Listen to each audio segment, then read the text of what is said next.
परभणी जिल्हा बँकेच्या अध्यक्षपदी बोर्डीकर तर उपाध्यक्षपदी राजेश गोरेगावकर यांची बिनविरोध निवड.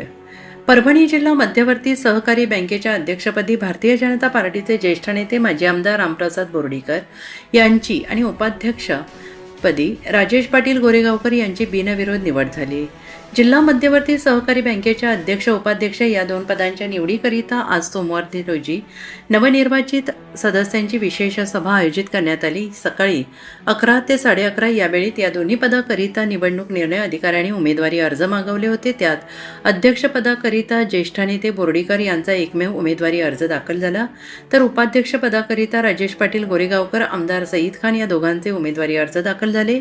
या अर्जांची छाननी प्रक्रिया पाठोपाठ पार पडली. या प्रक्रियेत अध्यक्षपदाकरिता बोर्डीकर यांचा एकमेव उमेदवारी अर्ज वैध ठरला, तर उपाध्यक्षपदाकरिता दाखल झालेल्या दोघांचे अर्ज वैध ठरले. तर अध्यक्षपदाकरिता बोर्डीकर यांची निवड निश्चित झाली होती.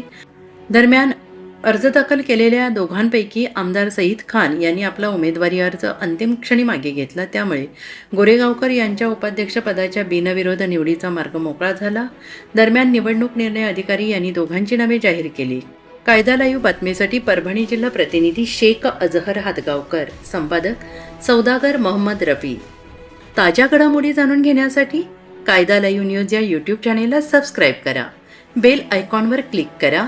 लाईक, कमेंट, शेअर करायला विसरू नका.